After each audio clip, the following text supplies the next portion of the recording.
everyone. Thank you guys so much for watching and tuning in to Facts About for Black History this year. Yes, I am late in posting my videos this year. But my February has been a bit busy, so I haven't been able to post the way I want to. But it's okay. We're here now. And that is what matters.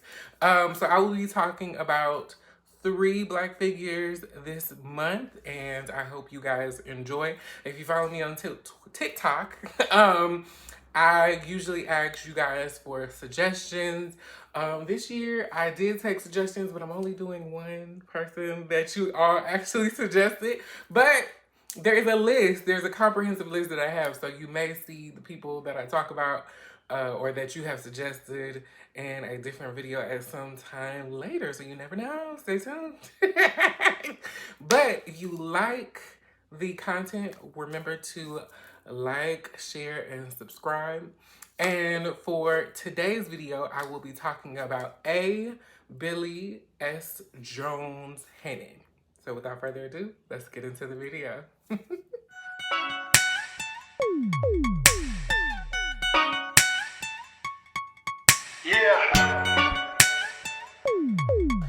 So, ABilly Jones-Hennin was a bisexual activist. He was born on March 21st, 1942 in St. John's, Antigua, and was adopted at the age of 3 by civil rights activists, and grew up with 9 brothers, adopted brothers and sisters.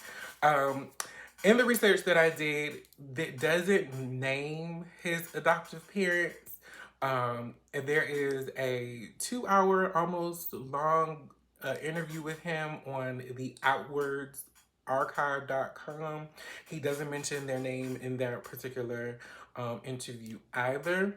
So I'm not sure exactly who they were. I'm sure somebody can find that out. But, you know, when people don't say names, it's for a reason. So I minded my business. But because of his upbringing, he was able to, or he was taught the basics and the foundations for doing his almost 60 years of community work for specifically the Black LGBTQ community. Jones-Hennin was a part of the baby boomer generation, and he participated in much of the civil rights movement in the 1960s. He participated in the lunch counter sit-ins, and he also attended the March on Washington in 1963.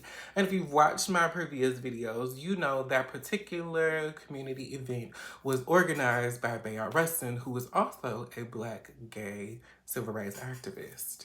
Jones-Hennin would serve in the U.S. Marine Corps for 4 years to pay for undergrad, which was funny because he would later protest the Vietnam War. He also graduated from Howard University with a degree in social work. Now, what is so interesting about ABilly Jones-Hennin is that he didn't specifically identify as gay, but that's kind of what it was. In his interview, he also in the beginning of the interview, he kind of skirts around the word gay. The reason being is because he even said in the interview that he understood the negative connotation that was associated with being gay. And when he came out to his father told him, look, if you're going to do that, go ahead. You need to be wary of STDs. Go ahead and get you a wife. And be discreet. But the reason being was because later he found out from his mother that his father was bisexual. And his mother just never left because she was like, we had 10 kids. Who was going to raise them by myself? You got me fucked up. So she stayed, but he was having an affair with their Uncle George. And, you know, she was like, I knew. And I was going to mind my business. I said, I see you, Black Queen.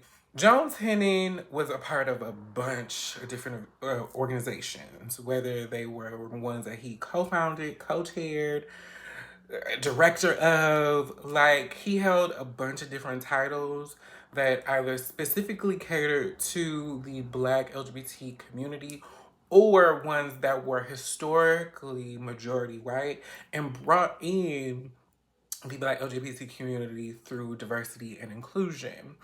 It was funny because part of his story, he talks about how he was a part of the Gay Married Men's Association, which was also known as Gamma, and that's where he met his current, well, his widower now, Chris Henning, um, and they were both married to their wives.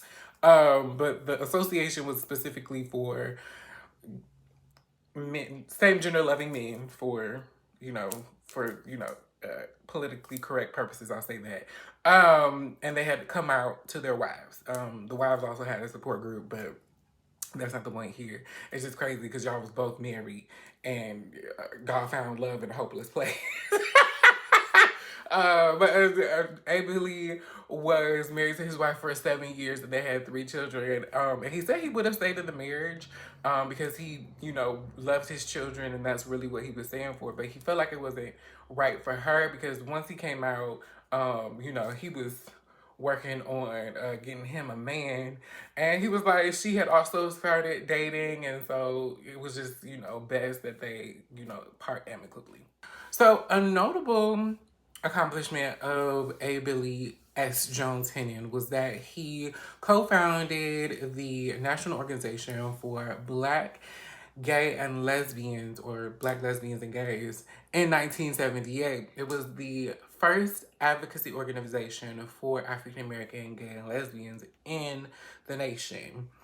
And it's funny because he did all of this work, whether it be civil rights work or it be gay rights work for Black queer people specifically.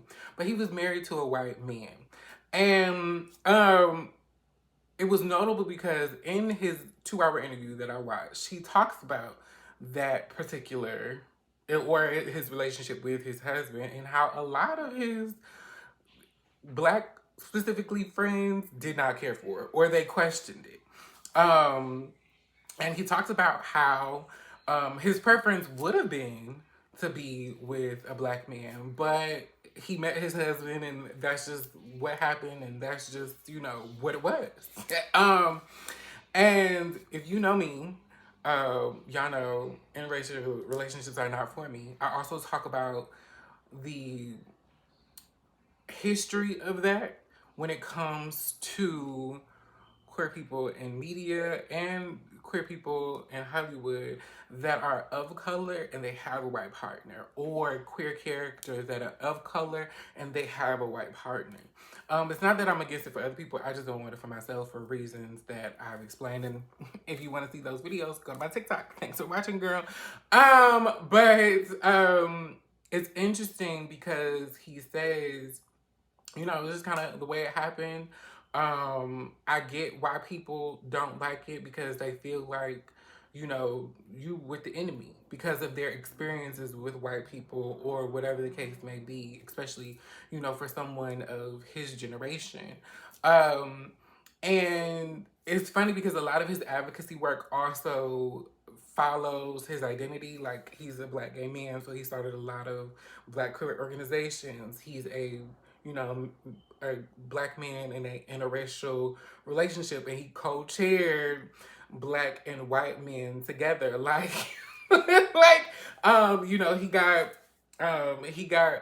spinal stenosis, and he did a lot of advocacy work for queer people with disabilities. Like, and I don't think those are like bad things. I think it's very admirable when you have, yourself, you see yourself in a different light, or your circumstances change in a way, and you see the problems or the issues that come along with that, and you decide, I'm going to do this not only for myself, but also people that are like me, because this is obviously a systemic issue.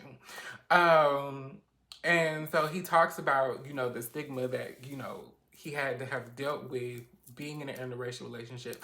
But they were married for 47 years. So, you know, the girls that are in monoracial relationships cannot say that. So kudos to you. Jones-Hennin also did much work during the HIV and AIDS epidemic.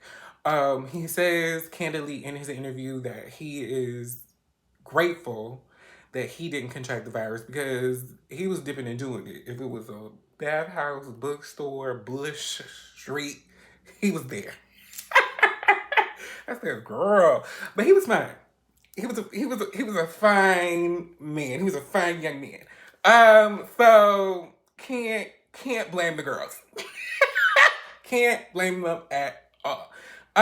He also talks about how he wishes that there was more education on the virus and, you know, not getting the virus versus all of this education on getting tested. He was like, because getting tested is important, but we need to understand, you know, after you got tested, if you're negative, how you go about not contracting the virus and all of those things. Also, if you contracted it, all of that information that comes along with that. He was like, there needs to be comprehensive work, not just on coming to get tested. And during the AIDS crisis, he worked with the Whitman Walker Clinic in providing that particular education. The comprehensive education, not only in getting tested, but also, you know, pre-getting tested and post getting tested, whether you were negative or positive. He eventually was made the head of the Minority AIDS Program in Washington, D.C. in 1989. And just for time purposes, because I don't want this video to go over a specific amount, but Jones-Hennin has a career in activism that spans damn near 6 decades. He's worked with 4 presidents from Carter to Bush to Clinton to Bush again. And it's always nice to see older queer people because they talk about one life and how it was post the HIV and AIDS epidemic, I should say, and just how things were and how things worked for queer people prior to all of this openness that we have. And because we lost so much of that due to the HIV and AIDS epidemic, and we lost so many of those people from the boomer era and from Gen X, it's nice. It's nice to see and hear and talk to people that have been through, you know, decades of, you know, being queer and being, you know, not being able to be open to seeing pride parades and, you know, being open and, you know, not having to hide and watching queer youth come up and not have to deal with the same struggles. I love it. I do, and that's why I decided to talk about him because there's just so much history. There's so much rich queer history, specifically Black queer history. Unfortunately, ABilly S. Jones-Hennin passed this year on January 19th, 2024 in his home in Chetumal, Mexico. I think that's how you pronounce it. If I'm wrong, I'm sorry to the Mexican community, the Spanish-speaking community, I apologize. But he passed away of Parkinson's disease and issues with spinal stenosis. So I hope you all enjoyed this tidbit of information that I've given you today. And you walked away with learning something you didn't know about Black history this year. So as I say at the end of all of my videos, I thank you so much for watching because you could have been anywhere else on the internet, but you decided to watch me. Bye.